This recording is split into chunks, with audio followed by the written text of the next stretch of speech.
વિદ્યાર્થી મિત્રો, લંબાઈના માપનમાં આપણે પ્રત્યક્ષ રીતની વાત કરી હતી. માપપટ્ટી, વર્નિયર કેલિપર્સ, માઇક્રોમીટર અને સ્ફેરોમીટર. એની બાજુમાં કંઈક લખાણ પણ હતું.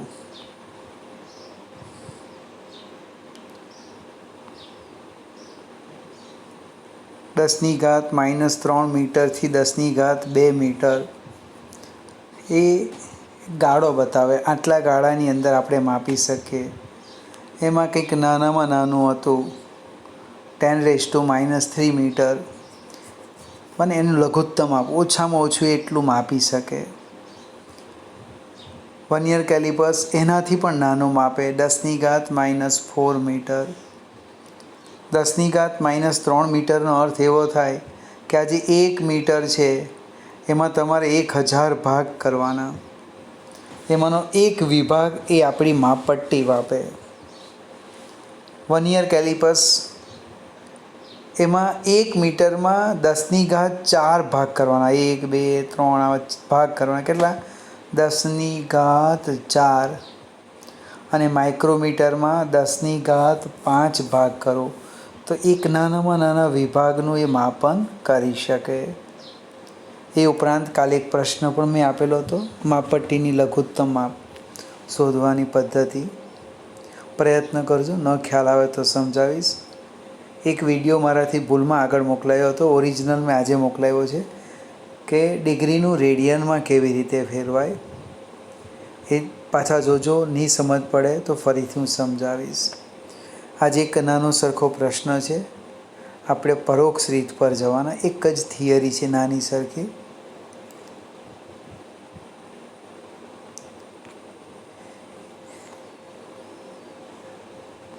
પરોક્ષ રીત મને મોટા અંતરનું માપન.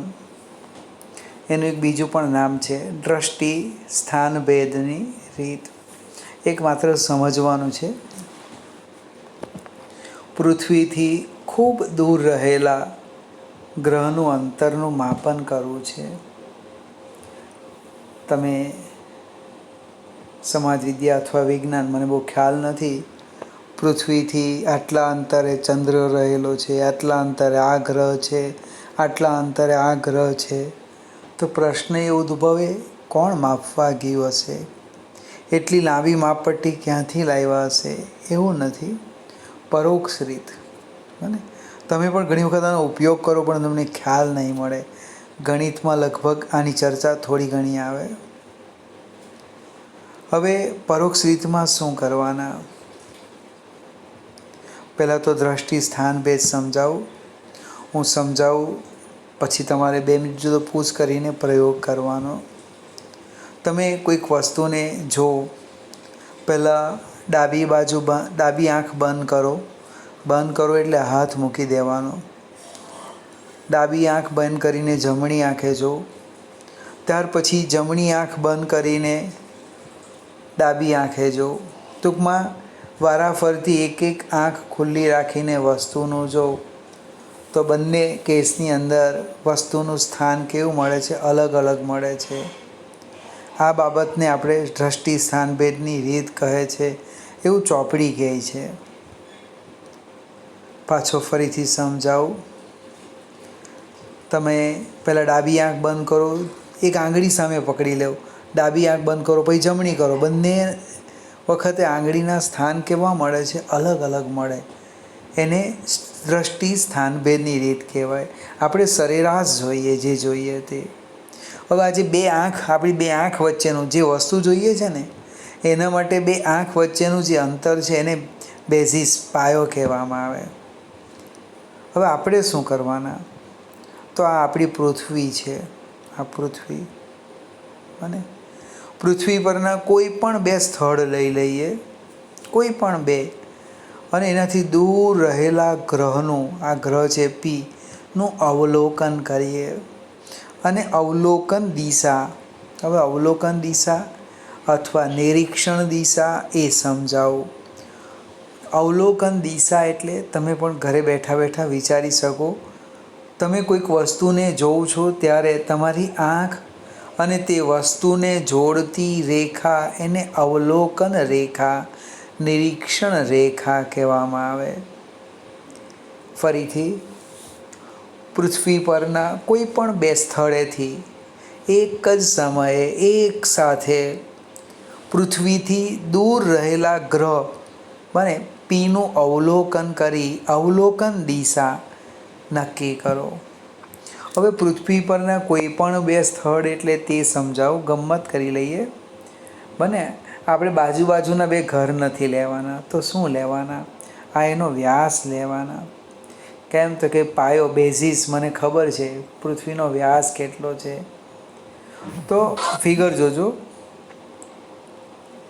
અહીં લખ્યું પણ છે, આકૃતિમાં દર્શાવ્યા પ્રમાણે પૃથ્વીના વ્યાસને છેડે રહેલા સ્થાન એ અને બી પરથી, ફિક્સ લખી દીધું છે, સ્થાન એ અને બી પરથી પૃથ્વીથી દૂર રહેલા ગ્રહ પીનું અવલોકન કરી અવલોકન રેખા એપી અને બીપી નક્કી કરો. ફરીથી, પૃથ્વીના વ્યાસને છેડે રહેલા બે સ્થળ લીધા, એક એ લઈ લે અને એક આ બી પરથી એક જ સમયે એક સાથે પૃથ્વીથી ડી અંતરે રહેલા ગ્રહ પીનું અવલોકન કરી અવલોકન દિશા અવલોકન રેખા એપી અને બીપી નક્કી કરો. આપણી પહેલી લીટી થઈ ગઈ. બીજી લીટી સમજાવું. બે અવલોકન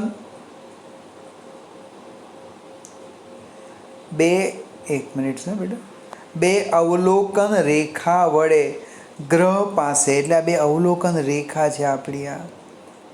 હા, બે અવલોકન રેખા વડે ગ્રહ પાસે અંતરાતા કોણને દ્રષ્ટિ સ્થાનભેદ કોણ કહે છે. એટલે એપી અને બીપી વડે પી પાસે જે કોણ રચાયો એનું નામ આપી દેવાના આપણે, દ્રષ્ટિ સ્થાનભેદ કોણ કહે છે. હવે બેઝિસ પાયો અથવા તો આ એબી,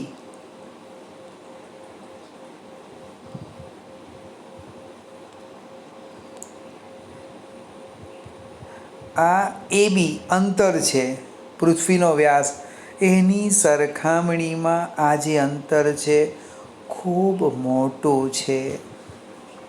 અને બે અવલોકન સ્થાન વચ્ચેનું અંતર બી બેઝિસ પાયો છે, બરાબર ને, એની સરખામણીમાં આ જે ગ્રહનું અંતર છે ખૂબ મોટું મળે છે.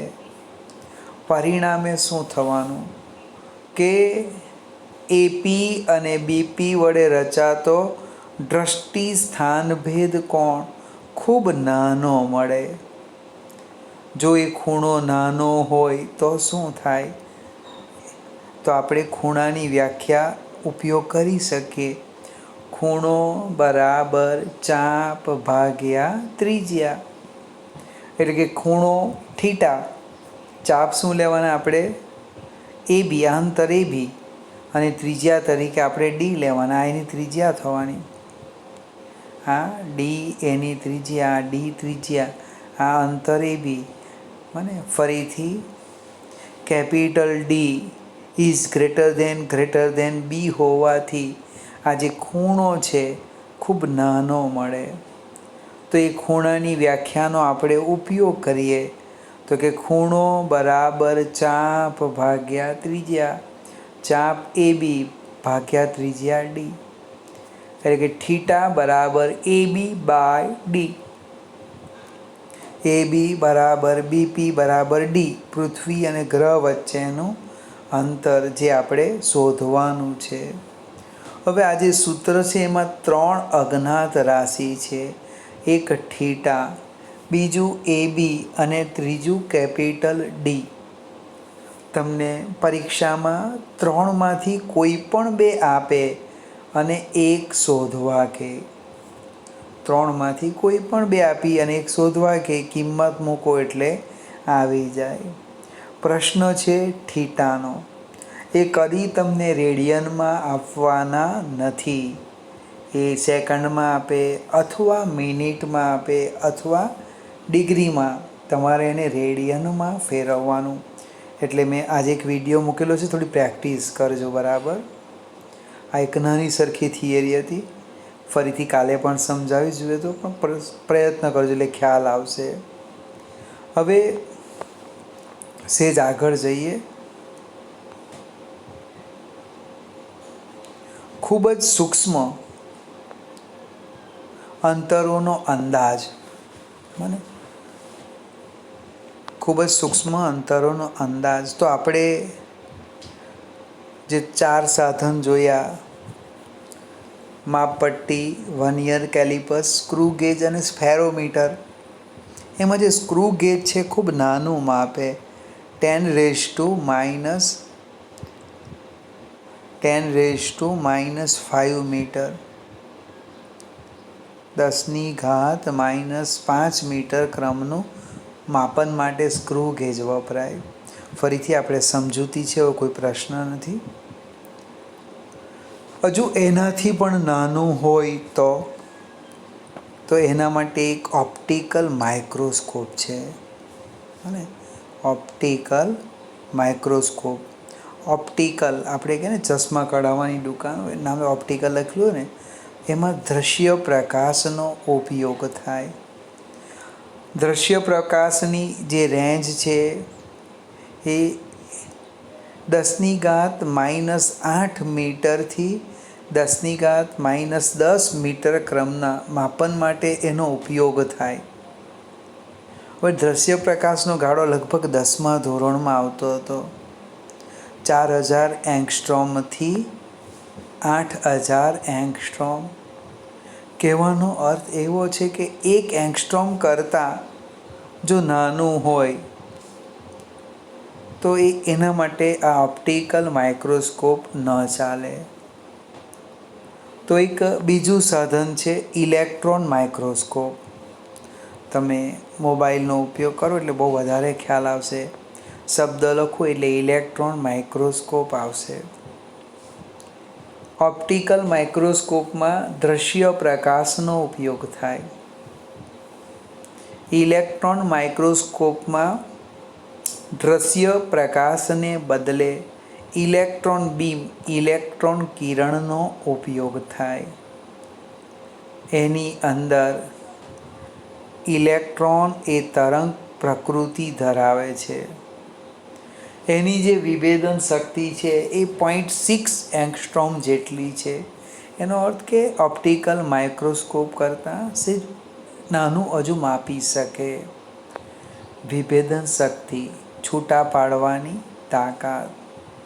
ત્યાર પછી એક બીજું સાધન છે, તમારે ખાલી સાધનના નામ યાદ રાખજો. એક ઓપ્ટિકલ માઇક્રોસ્કોપ, બીજો આવ્યો ઇલેક્ટ્રોન માઇક્રોસ્કોપ. પણ એમાં યાદ રાખવાનું, ઓપ્ટિકલમાં દૃશ્ય પ્રકાશનો ઉપયોગ થાય.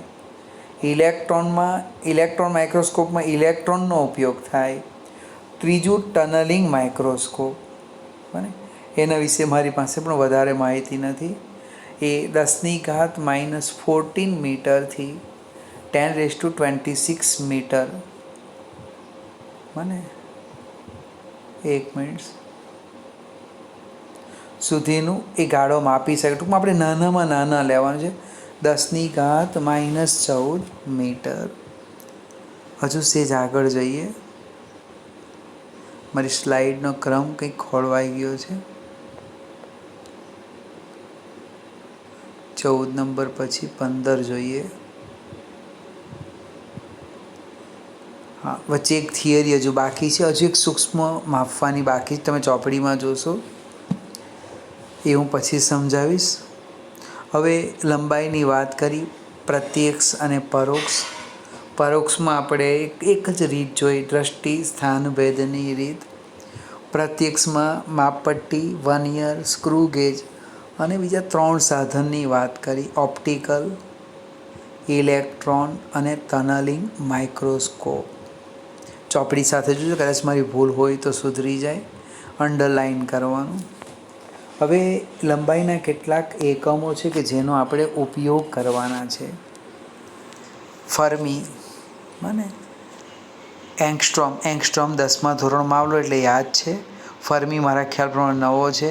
1 ફર્મી બરાબર 10⁻⁻15 મીટર.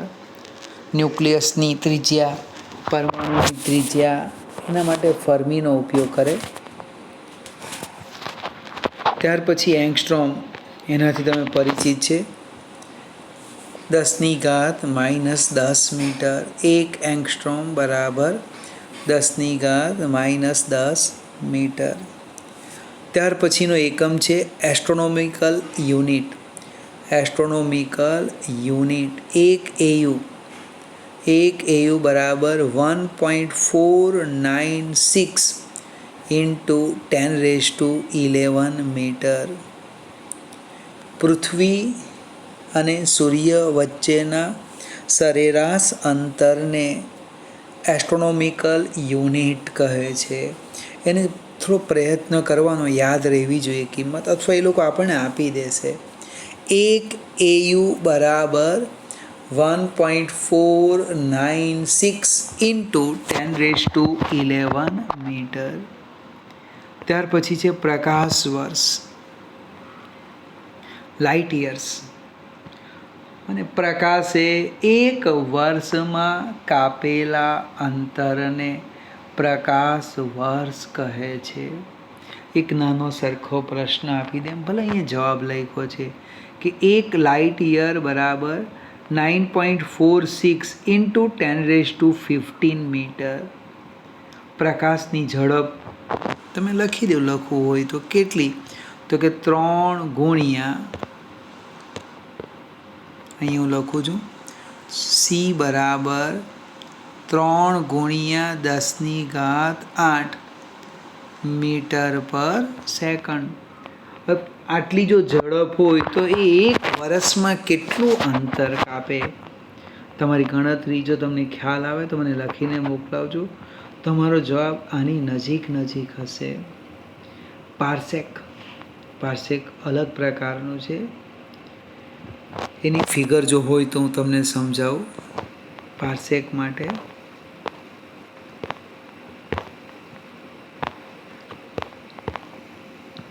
નથી, અહીંયા ફિગર સમજાવું.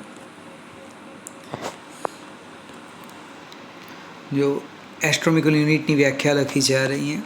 પૃથ્વી અને સૂર્ય વચ્ચેના સરેરાશ અંતરને 1 AU કહે છે. એક વર્ષમાં આટલી ઝડપથી કાપેલા અંતરને 1 લાઇટ યર કહે છે. પાર્સેક શું છે? તો કે એક એસ્ટ્રોનોમિકલ યુનિટ વડે, એટલે આ જે અંતર છે એને હું એક એસ્ટ્રોનોમિકલ યુનિટ લઈ લેમ. એની વડે જે અંતરે બને, એક એસ્ટ્રોનોમિકલ યુનિટ જેટલી લંબાઈવાળા ચાપ વડે જે અંતરે 1 સેકન્ડ જેટલો ખૂણો બને તે અંતરને 1 પાર્સેક કહે છે. PC. આ જે ખૂણો છે એ સેકન્ડ બનવાનો, 1 સેકન્ડ. ફરીથી, એક એસ્ટ્રોનોમિકલ યુનિટ જેટલી લંબાઈ વડે જે અંતરે ખૂણો 1 સેકન્ડ જેટલો બને તે અંતરને 1 પાર્સેક કહે છે. ફરીથી ઇન્ટરેસ્ટ આવે તો ગણતરી કરવા જેવી છે. આ એક એસ્ટ્રોનોમિકલ યુનિટ તમારી પાસે છે જ. અહીંયા ખૂણો બી છે 1 સેકન્ડ. સેકન્ડને મિનિટમાં ફેરવવો, 60 વડે ભાગવાનું. મિનિટને ડિગ્રીમાં ફેરવો, પાછા 60 વડે ભાગો. એને રેડિયનમાં ફેરવો, π/180 વડે ગુણો. ખૂણો છે, આ ચાપ છે, તો તમે અંતર શોધો. જો પ્રેક્ટિસ કરશો તો કદાચ મને એવું લાગે તમારે જોવું પણ નહીં પડે, આવડી જ જશે કે આ કેવી રીતે યાદ રાખવાનું. એવું કંઈ આવે જ નહીં. ફરીથી આ કેટલાક અલગ, આના સિવાય પણ હશે એકમ, પણ આપણે આટલા નવા પૂર્વક અથવા એકમ જોયા. ફર્મી, એંગસ્ટ્રોમ, એસ્ટ્રોનોમિકલ યુનિટ, પ્રકાશ વર્ષ, પારસેક. પરીક્ષામાં પ્રશ્ન પૂછેલો છે, પ્રકાશ વર્ષ કઈ ભૌતિક રાશિનો એકમ? તરત વિદ્યાર્થી લખી દે સમયનો. અરે ભાઈ, લંબાઈનો છે. કોનો એકમ છે? લંબાઈનો છે. કેમ ભાઈ સમય લખ્યો? થોડું વર્ષ દેખાય ને એટલે. અને સમજવા પ્રયત્ન નહીં કરે. આપણી પાસે હમણાં પૂરતો સમય છે, એટલાની તૈયારી કરજો. આવતીકાલે હું એક ટેસ્ટ રાખીશ નાના પ્રશ્નની, અને પ્રયત્ન કરીશ તમારે એનું સોલ્યુશન મને મોકલી આપવાનું. અને કેટલાક લગભગ આજે ઘણા બધા મિત્ર મૂક્યો હતો, પણ તમારી જે સંખ્યા છે એની સરખામણીમાં બહુ ઓછા વિદ્યાર્થી લગભગ આ વિડીયો જોઈ છે એવું લાગે છે.